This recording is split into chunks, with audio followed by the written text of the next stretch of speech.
Welcome to MarcusG.tv. I am Chef Marcus Giuliano, and I'm a chef on a mission. Today's mission is about organic food. You know, a lot of people that buy organic seeds, beans, grains, nuts, you get sometimes mealyworms and moths, those pantry pests they're called. And a lot of people say to me, I can't stand buying this stuff. I hear this all the time. I can't stand buying the organic stuff because it makes my house filled with these bugs, and I don't buy it because of that, and I had to throw a ton of stuff away, and what do I do, Marcus? What do I do? Well, here's the first thing you do, okay?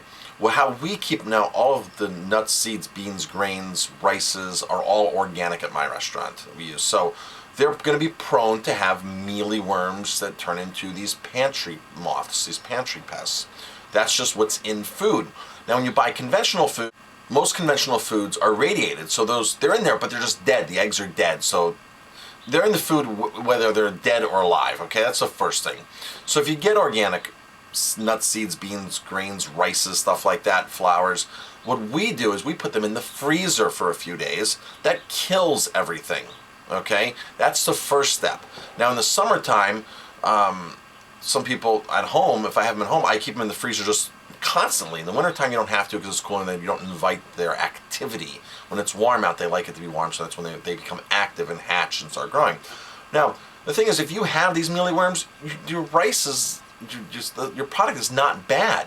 It's still edible and usable, okay? So freeze it, kill everything in there, and then wash it. You're supposed to wash your rice and your stuff before you use it anyway, aren't you? Don't you wash rice and beans and grains? Well, when you wash them, they will float to the top. You skim them off and you use it. There's nothing wrong with those whatsoever at all, okay?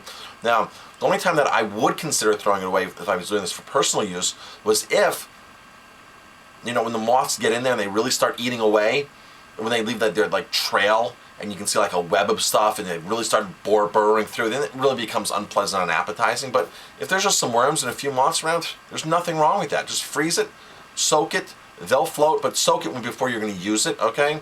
Keep it, if you put it in the freezer to begin with, if you have enough room in your freezer, you're not going to have this problem to begin with. And we have enough freezer space here at my restaurant, so we just put it in the freezer to begin with, and we never have that problem, so we're good. But there were some years where stuff was just rampant, and it's hard to get out of your house. I mean, I've had these pantry pests in my house for 12 years, 13 years.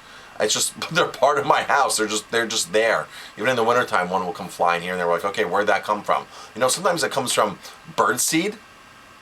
You never really know where it comes from, but when you find it, you'll see them. So, freeze them, get rid of them. If they're way too bad, get rid of them. But they're not harmful at all. So don't waste your food. Don't waste your food at all. I'm Chef Marcus Giuliano. Thanks for watching.